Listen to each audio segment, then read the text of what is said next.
Welcome to Visions, a series of visits to almost everywhere. I'm your host, Herb Malzman. We're going to spend the next hour on the other side of the glass at FBI headquarters in Washington, D.C. Our guides on this, our maiden voyage of Visions, are Margaret Galata, Chief of the Administrative Unit. What does that mean? Well, I work in the crime laboratory here at FBI headquarters, and we have over 620 employees here in the lab, and my unit handles all of the administrative functions for the FBI lab, including budget and human resources and all sorts of office services, including evidence control, evidence receipt, and anything else that is administrative in nature. Is working for the FBI a fun kind of job?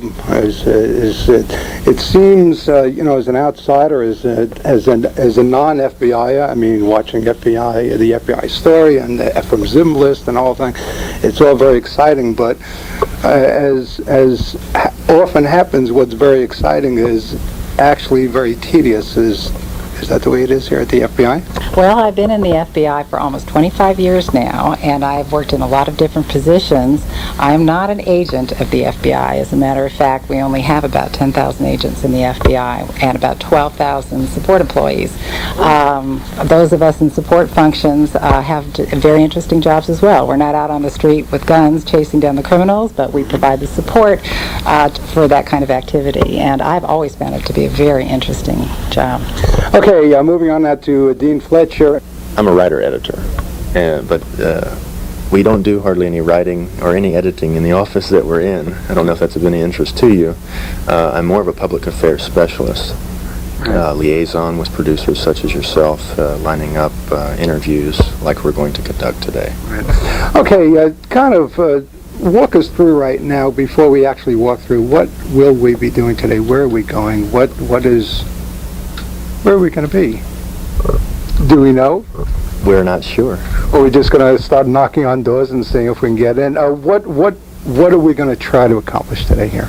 Well, we want to, according to your goals, you would like to visit some areas in our laboratory division that would be of interest to some of the visually impaired listeners that listen to your program.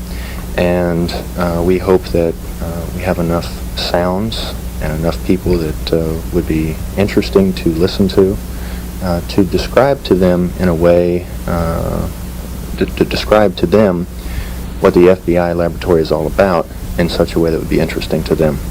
I guess at this point is as good a time as any to go on tour. So, folks, lead the way. Okay. And none of those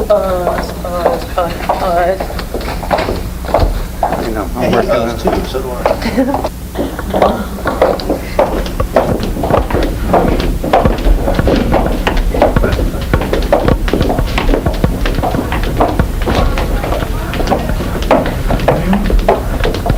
We have just stepped inside the document reference section, I guess it's called. And as we walk in, on the left, there are some footprints, and I guess footprints are just as valuable as fingerprints. Exactly, and I think they're showing the different points of comparison between a known footprint and a question print. It's not quite so much fun dealing with footprints as fingerprints, though, I'm sure, you know. As long as you don't have to deal with the real thing. Okay, there you go. Dean, stay with us now. So, okay, kind of describe the room. Okay, this is the document section of the FBI laboratory, and this is where we do the comparison of question documents with known documents.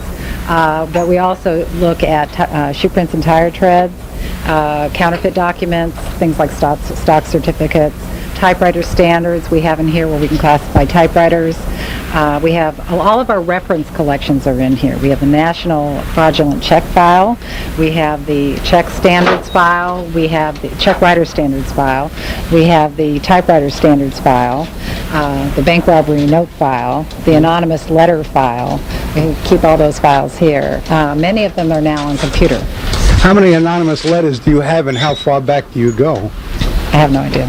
It goes back, it must go back. I see evidence do not disturb, so is that new, new evidence coming in? Well, as we go through the entire lab, you'll see evidence all over the place. We do have evidence that's being worked on at any one time, which is why normally the tourists are on the other side of the glass. On the other side of the glass. Now, again, going back to evidence do not disturb, it kind of looks like it's just kind of put up there for a while. I mean, you know, it's sort of like, toss it up here.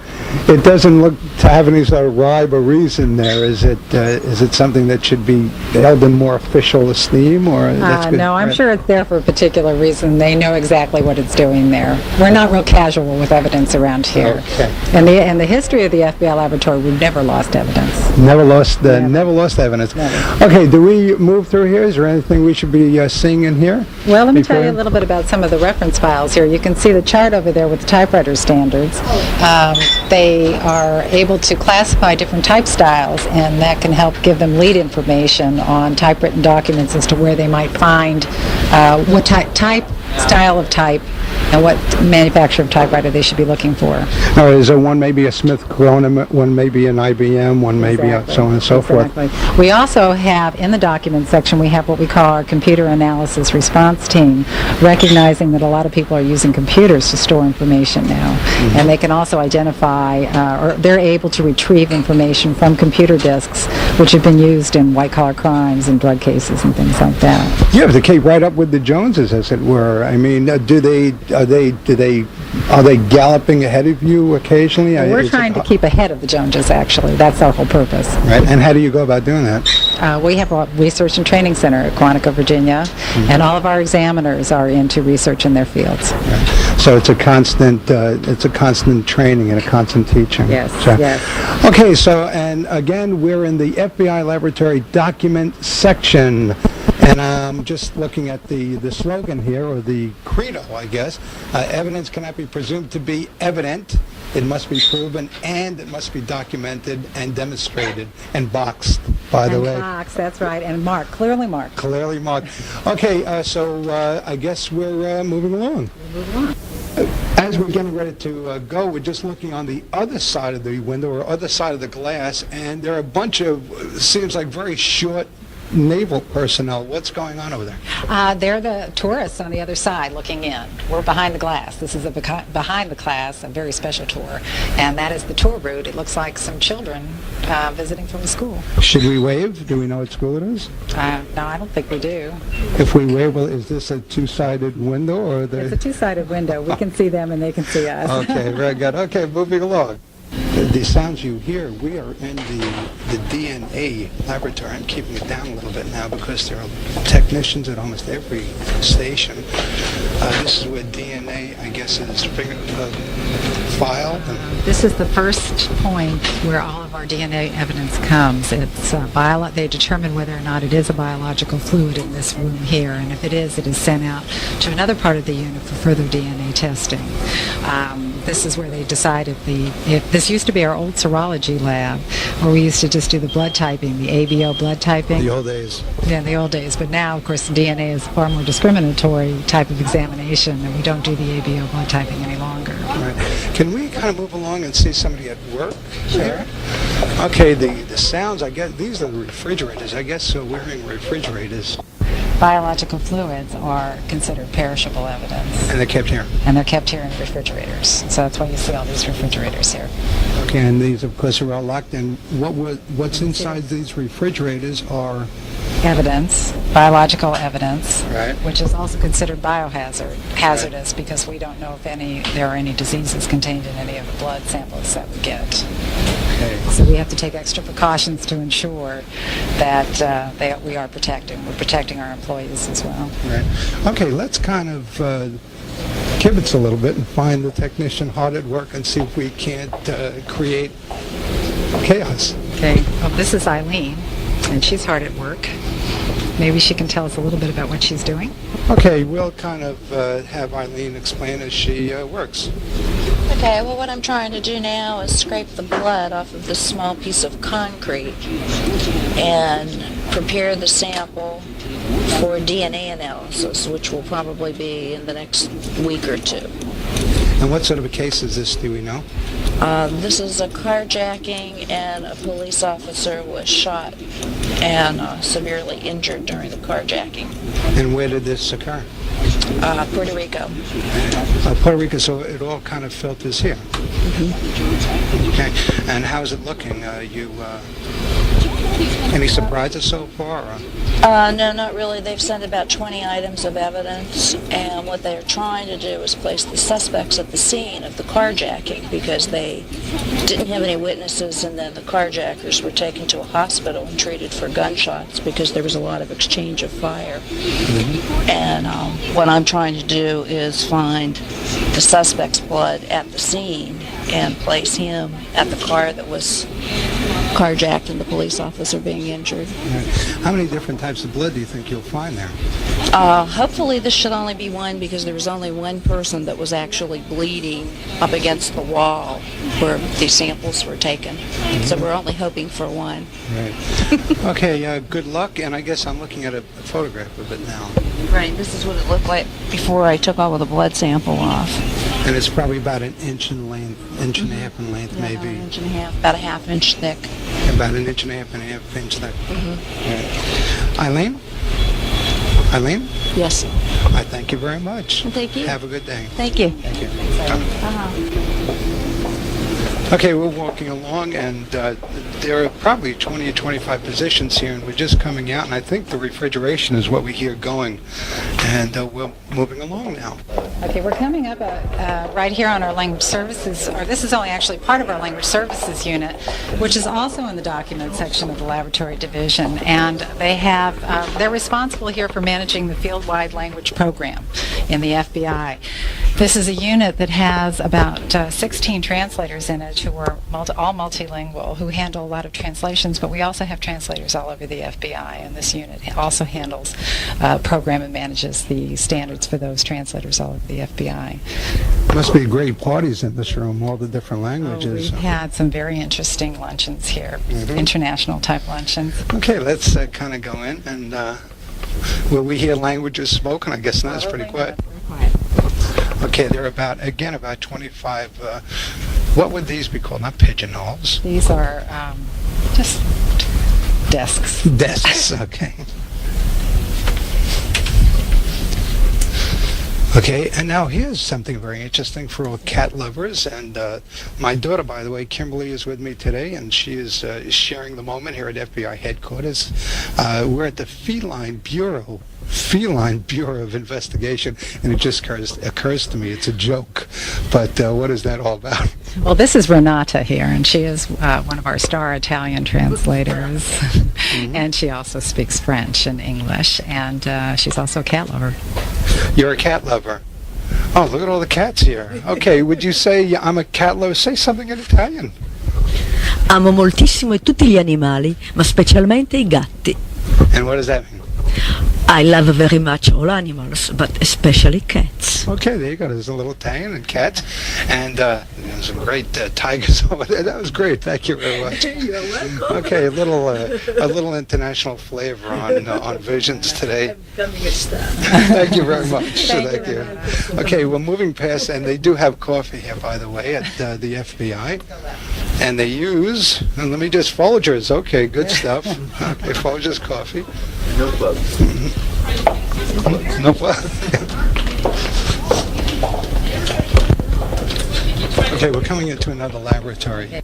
This is where the DNA examinations actually occur, and this is Jennifer here, who's one of our agent examiners, and she can probably tell you a lot more about what goes on here than I can. Okay. She is a scientist. She's a scientist. Yes. Now, at what position? Now, we were just in with DNA. Is this prior to that position we were in, or Yeah, this afterwards? is after. We're going in chronological order of the evidence here. Oh, got it. Just the way I asked for it. Okay, there you go. Okay. So how come I'm confused?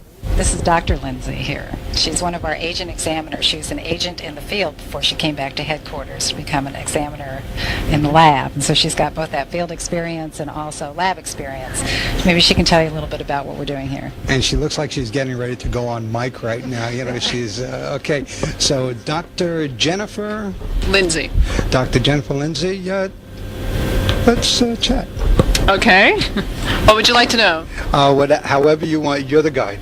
Well, right now I'm just checking in some cases, some evidence that has come in here, and it's been submitted directly to our DNA unit. There's 2 tests right now that we're using to process the DNA. The short names of those, one would be RFLP, one would be PCR, and other laboratories can submit evidence to us, which would be like cuttings from underwear, where they've already shown the presence of a blood stain or a semen stain, and then that would be processed for DNA using one of these 2 techniques. Right. Okay, so it comes here. Now you get a piece of the clothing. What do you do with it from there? And I see you have some trays, sort of like a photographer. Sort of developing photographs, but not the sponges. Explain this. Right. Well, this is a step that's a part of the RFLP process. The RFLP process actually has several steps associated with it. You start by taking your stain, extracting the DNA from the stain. Semen. Or a stain, whatever. It could be a blood stain, it could be semen stain. You extract the DNA out of it, so you break those cells open and pull the DNA out. Then you cut it up into small pieces using special enzymes. And then you run a process called electrophoresis to separate those pieces of DNA that you've cut. And this is then the step that follows electrophoresis. We've actually created a gel, and there's DNA in that gel, and it's been spread out on this gel. And this process is called southern blotting, where we take the DNA from the gel and transfer it to a membrane using this process, and then that membrane is what we continue to use throughout the rest of the RFLP process. Is that a sponge? The base is a sponge? Yes, it's a sponge, and on top of that is the gel, and on top of the gel is a membrane, and on top of the membrane are pieces of Whatman paper. And basically all we're doing is sucking the DNA from that gel onto that membrane using the process called capillary action. This is the new fingerprint. I mean, it's just as valid and maybe more valid than fingerprints. I mean, DNA is basically all you need to know. Is that so? I mean, it just seems to me it's the miracle find of the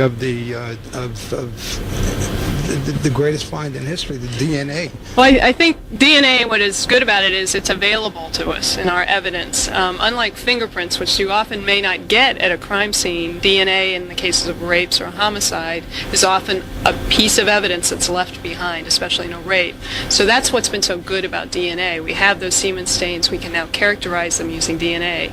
It is not identity, though. It's not considered identity as a fingerprint would be, but it's pretty darn close. Well, what are the chances of getting away if you've been caught on the DNA test? You say it's not a fingerprint. Well, I think that's always a question the jury has to decide. We process it, we tell them whether it's consistent with the DNA from the suspect, and then the jury weighs the other evidence that's presented to them. And if that is the most compelling piece of evidence in their mind, then they would probably choose to convict. But again, that's always, we say, we don't determine guilt or innocence. We just do the test and let the jury decide whether the person is guilty or innocent. Are you called to testify? Yes, quite a bit. That's the majority of my job actually is to do just that, go out and talk to juries and testify in court. Really briefly, what is the most fascinating case you've had in the past year? I mean, I'm sure they come from all over the world. I guess you get from all over the world? I think the most personally satisfying case was a case of a serial rapist that was actually raping elderly women between 50 and 70 years old in my hometown of Eaton, Ohio. I'm from a very small town, and there was a serial rapist who for the past 3 years had been raping women in that territory, and we didn't have a clue who it was. I could tell them, though, it was the same individual because I would get semen stains from the rapes, and I knew it was the same person. And around Thanksgiving time, we actually finally made an identity based on blood samples that they'd submitted, and I got to go home and helped them write the affidavit, and they arrested them the day before Thanksgiving. And so I think that was most personally satisfying. I could actually walk in my hometown and help out. So that was very satisfying. And we see all kinds of cases. I think DNA gets involved in some pretty high-profile cases. Right. And DNA stands for? Deoxyribonucleic acid. Okay, I'm not going to try to repeat that. I'm just looking at your envelope here, over here. The numbers, I won't give the numbers. I don't know what the security is all about. But it is Little Rock. Is that a Little Rock in there, or is that from Arkansas? No, that's actually from Arkansas. So we get them from all over the country, not not just federal cases, but we actually deal more probably with local and state authorities because the nature of the crime is typically a local or state crime. Right. What's happening in Little Rock? What happened here? This was, these are actually cigarette butts that have been submitted. They were present at the scene of a crime. They're trying to link them to the suspect. So What I was think the crime? I believe it was a bank robbery. So these were left at the scene of the bank robbery, and now they're trying to link them to the suspect. And I guess sputum, is that the word? Saliva, yes. Not sputum? No, well, I use saliva. I thought sputum was right. Okay. Dr. Jennifer Lindsay, how long are you with the Bureau now? I've been with the Bureau 8 years, and I've been in the laboratory 4. Having fun. I enjoy it very much. Okay, give our regards to Eaton, Ohio. Ohio. Okay, thank you very much. Have a good day. Thank you. Bye-bye. Okay, we are continuing to walk along, and as a matter of fact, being a New Yorker, we are standing right now at, as a matter of fact, the pictures on the wall are great as well. We're looking at the photographs right now, color, startling graphic, the bombing of the World Trade Center in 1993 in New York City. I directed traffic that day on one of the cross streets, so I did my part. And of course, the FBI had a major role to play in the working through the evidence, sifting through, as it were. Right, we're right outside of the explosives unit of the lab, and it's their responsibility to go to the crime scene and sift through all of the rubble in one of these explosions to try to find the key to solving the crime. And of course, they were up to the New York City the day of the bombing, and they were going through the crime scene, as you can see on the wall. It was massive. Right. And then also to the left over here, bombing assassinations of Italian judges Falcone and Borsellino, 1992, Palermo, Sicily. And this, of course, had worldwide implications, and it was reported worldwide, of course. And this comes to the FBI. You assist. Many times in international bombing incidents, when American lives have been lost as a result of the terrorist incident abroad, our people from the FBI laboratory will go and assist the local authorities in the bombing investigation. Bombing of Avianca Flight 203, Bogota, Colombia. This is 1989, and U.S. Marine Corps, a sad day for the United States. A battalion landing headquarters at 200 and some odd soldiers lost. Of course, this is the Lockerbie, Pan Am Flight 103, Lockerbie, Scotland, December 21st, 1988. And there are some indictments, but of course we're a long way from realizing an end to that. Okay, so we're at the explosives unit. So here we go. This is our hairs and fibers unit. This is where most of our evidence starts in the laboratory division, because the theory is in most violent crimes there is a transfer of hair and fiber evidence during the violent crime. And what they're looking for here is trace evidence. We can come over here and take a look at this display. Okay. Trace evidence is what we call the silent witness, and that is that in any encounter there'll be things from the suspect's environment that will transfer with the victim's environment. And the evidence is submitted here to the laboratory, and it's scraped down in our scraping rooms over here. And then they divide all these pieces of hairs and fibers from each other and try to be able to classify them. Then if they have a suspect, they can go to the suspect's environment and they can pull all the hairs and fibers out of that environment, like a car seat that it's suspected a victim may be carried off on a kidnapping. Right. And they may find some of the victim's hairs on the suspect's car seat. And when that happens, we have a lot of circumstantial evidence. How do you feel, speaking of these things? In what way? Every once in a while you go, oh God, but it's horrid. I mean, there are some horrible things that come through this building, cases. How do you feel about that? Do you get to a point where you say, well, I can deal with it, I've been here for a while? I mean, I know you're not actually doing scraping and that sort of thing, but just to talk about it as a human being, I feel good knowing that in many of these cases we've been able to solve the crimes and put the bad guys in jail. Okay, there you go. Feel good. Okay. Mm-hmm. Okay, so we're going to look at some scrapings. Well, I don't know if anybody is scraping right now, but we can walk by the rooms here. All these boxes here, by the way, are evidence in cases. So. Okay. So this is all evidence and not to be touched, obviously. She's We better not go into the room here, but we can watch her scrape. Okay. She is scraping, and she is wearing a mask.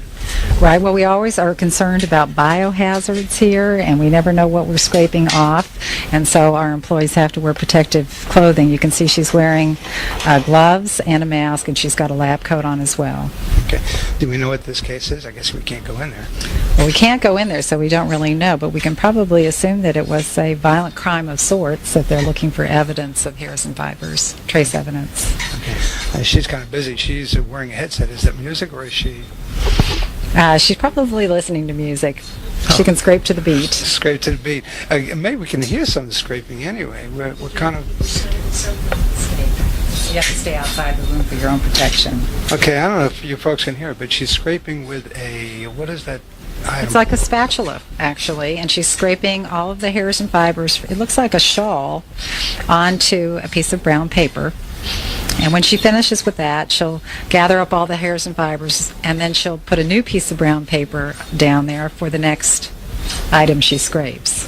Very interesting. Okay, so moving along now. We got to hear some scraping anyway.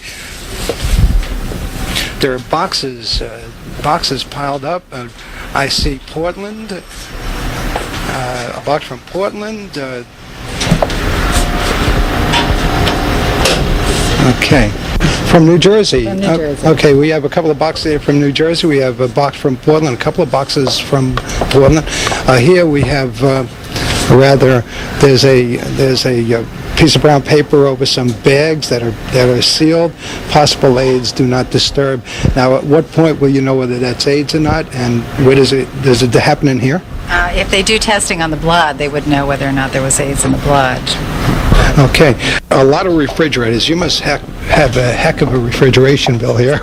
Fortunately, the laboratory doesn't have to cover the cost on that. Somebody else in the FBI has to worry about that. Okay, now we're coming into biohazard. Authorized personnel only. Eye protection required. I guess, do we need specs, or we're okay? No, we're okay. We're here in the materials analysis unit, and this is the unit that handles analysis of various types of materials.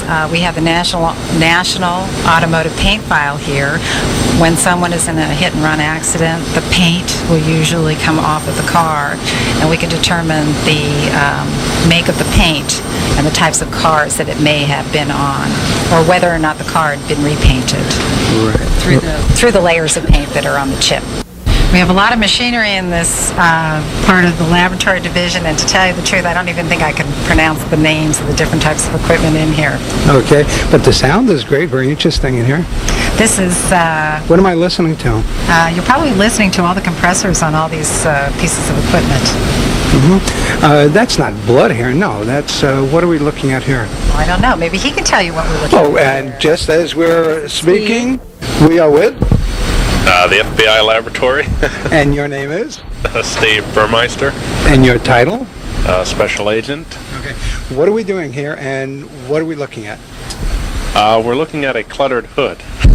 Oh, we won't worry about we won't worry about clutter, because kind of show us around a little bit here. Okay, well, we have in this hood various chemicals that we use in our chemical processes to extract things out of samples. We have things like acetone and chloroform. These are solvents that can take materials up. And when you say hood, we're actually talking about a compartment, sort of like a cutout. Yes, this is a hood in which we can work with things that will not vacate into the laboratory. We can suck it up into a hood that evacuates the area as we work in it. Okay. If we're working with solvents that we do not want to breathe, this way it can be ventilated out into the outside, so we're not breathing it in the laboratory. I'm always fascinated. Let's kind of move along here to the right for 1 second. And anything that you put your hands into, it's sort of like the boy in the bubble. You know, you've got your hands, it's a glass. Describe this. What am I trying to describe? Well, this particular hood is a hood that we use for materials that are, very toxic or something like that that's emitting odors that we don't want to breathe here in the laboratory. Radiation. Not radiation, Well, because so- we wouldn't deal with that in this particular lab. Right. But some samples that are very odoriferous, Right. we wouldn't want to have it out in the open. We'd want to put it inside of this facility, and what happens with this, we can open up the door. It's a over glove here. box, a multi-hazard glove box. That's essentially what it would work as, yes. Place it in here, you put your arms inside the gloves here, and you can work within the environment that's in the laboratory. But these gloves sort of have a mind of their own, because you didn't have your hand all the way in here, but it operated sort of on its own, didn't it? Well, what's happening here... That was weird. Well, it's physics being operated. Yeah. There's a vacuum being pulled inside this chamber, and when there's a vacuum being pulled, these inflate. Right. So the hands are inflated. They're long black gloves. Okay, you stick your hands in there, and it's again a multi-hazard glove box. Got it.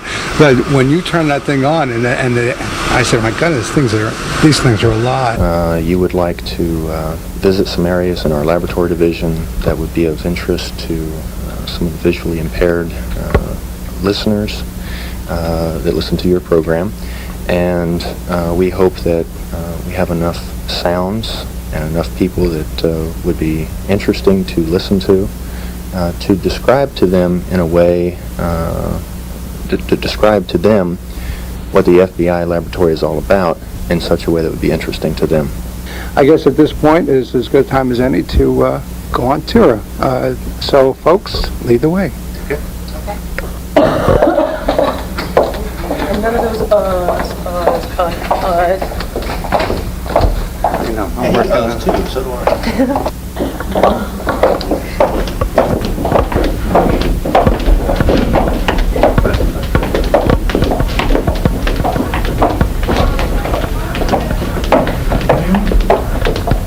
We have just stepped inside the document reference section, I guess it's called. And as we walk in, on the left, there are some footprints. And I guess footprints are just as valuable. New evidence coming in? Well, as we go through the entire lab, you'll see evidence all over the place. We do have evidence that's being worked on at any one time, which is why normally the tourists are on the other side of the glass. On the other side of the glass. Now, again, going back to evidence, do not disturb, it kind of looks like it's just kind of put up there for a while. I mean, you know, it's sort of like, toss it up here. It doesn't look to have any sort of rhyme or reason there. Is it something that should be held in more official esteem, or that's good? No, I'm sure it's there for a particular reason. They know exactly what it's doing there. We're not real casual with evidence around here. Okay. In the history of the FBI laboratory, we've never lost evidence. Never lost evidence. Never. Okay, do we move through here? Is there anything we should be seeing in here? Well, let me tell you a little bit about some of the reference files here. You can see the chart over there with the typewriter standards. They are able to classify different type styles, and that can help give them lead information on typewritten documents as to where they might find what style of type and what manufacturer of typewriter they should be looking for. Now, is there one maybe a Smith Corona, one maybe an IBM, one maybe so on and so forth? Welcome to Visions, a series of visits to almost everywhere. I'm your host, Herb Malsman. We're going to spend the next hour on the other side of the glass at FBI headquarters in Washington, D.C. Our guides on this, our maiden voyage of Visions, are Margaret Galata, Chief of the Administrative Unit. What does that mean? Well, I work in the crime laboratory here at FBI headquarters, and we have over 620 employees here in the lab, and my unit handles all of the administrative functions for the FBI lab, including budget and human resources and all sorts of office services, including evidence control, evidence receipt, and anything else that is administrative in nature. Is working for the FBI a fun kind of job? It seems, as an outsider, as a non-FBI, I mean, watching the FBI story and the Ephraim Zim list and all that, it's all very exciting. But as often happens, what's very exciting is actually very tedious. Is that the way it is here at the FBI? Well, bullet fingerprints. Exactly, and I think they're showing the different points of comparison between a known footprint and a question print. It's not quite so much fun dealing with footprints as fingerprints, though, I'm sure, as long as you don't have to deal with the real thing. Okay, there you go. Dean, stay with us now. So, okay, kind of describe the room. Okay, this is the document section of the FBI laboratory, and this is where we do the comparison of question documents with known documents. But we also look at shoe prints and tire treads, counterfeit documents, things like stock certificates, typewriter standards we have in here where we can classify typewriters. We have all of our reference collections are in here. We have the National Fraudulent Check File, we have the Check Standards File, we have the Check Writer Standards File, we have the Typewriter Standards File, the Bank Robbery Note File, the Anonymous Letter File. We keep all those files here. Many of them are now on computer. How many anonymous letters do you have, and how far back do you go? I have no idea. It goes back, it must go back. I see evidence do not disturb, so is that new? I've been in the FBI for almost 25 years now, and I've worked in a lot of different positions. I am not an agent of the FBI. As a matter of fact, we only have about 10,000 agents in the FBI and about 12,000 support employees. Those of us in support functions have very interesting jobs as well. We're not out on the street with guns chasing down the criminals, but we provide the support for that kind of activity, and I've always found it to be a very interesting job. Okay, moving on now to Dean Fletcher. I'm a writer-editor, but we don't do hardly any writing or any editing in the office that we're in. I don't know if that's of any interest to you. I'm more of a public affairs specialist, liaison with producers such as yourself, lining up interviews like we're going to conduct today. Okay, kind of walk us through right now before we actually walk through what will we be doing today? Where are we going? Where are we going to be? Do we know? We're not sure. Or are we just going to start knocking on doors and seeing if we can get in? What are we going to try to accomplish today here? Well, we want to, according to your goals,